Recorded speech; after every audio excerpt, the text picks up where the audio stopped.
If you're working out in your garden and there's an area that just has a lot of weeds, doesn't look quite right, you may have other beautiful areas of your garden, but that area isn't going so well. What's your natural instinct? Well, it's going to be to go in and focus on that area and to clean it up. Well, incentives are a great way to go in and clean up areas in your doTERRA organization and to get things thriving and growing really well for you. Let's talk first about why we use incentives at doTERRA. Well, they are meant to stimulate growth, to get things moving again. So then let's talk about who. How do we determine who needs an incentive? Well, it's the people in that area of the garden that aren't growing so well. So you look at your graphic tree, you look over your organization, and you find out, where do I need growth? And that's a great place for you to begin to offer incentives. Well, now the question, what incentives should I offer? Well, this is where you need to really get to know your leaders. You need to know what makes them tick, what makes them happy, what makes them move, what makes them move into action in particular. Well, I like to refer to Gary Chapman's book, The 5 Love Languages. People are motivated in different ways.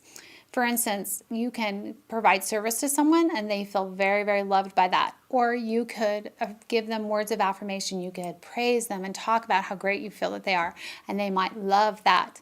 Or someone might like it when you bring them gifts. Someone may love it when you give them flowers or candy or some form of a gift. Some people are very motivated by touch. Touch is a love language as well. And so you can even throw that in your incentives. For instance, an aroma touch technique would be great to give to your leaders who like that personal connection. Doesn't mean you have to go around hugging and kissing and touching all your leaders, but it does mean that you might want to, again, be mindful of the needs of your leaders and offer the aroma touch as an incentive. Incentives are an investment in your business, and you want to always be sure that your investments are bringing a return. So never extend yourself so much that you lose money in this endeavor. It always is meant, again, to provide growth in your organization. So be sure that you don't overextend. How do you follow through with all of this? Well, communication, once again, is the key. You've got to talk to everybody. You've got to pass around the incentive, get good word out in enough time.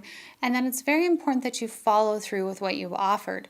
Because if you're building trust with your leaders, you want them to know that they can trust you to follow through on your word, that your word is good and that you'll give what you want or what you've offered. Now, one thing to pay attention to, if you offer too many incentives, they're always there, there's always something going on, you can actually slow growth by doing that. People will begin to expect the incentive that is coming and only enroll or only move into action when there is an incentive. So you want to offer them infrequently enough that people don't become dependent on them. But you also want to offer them frequently enough that people don't sort of go into a desert moment where they feel like there's no help or incentives available for them. I hope these tips and tools are useful. We've used incentives, we've done it the good ways and the bad ways, and we've come to learn from our experience with incentives. But we do find that they're very, very useful in cleaning up that little area of the garden that might need a little bit of tender loving care.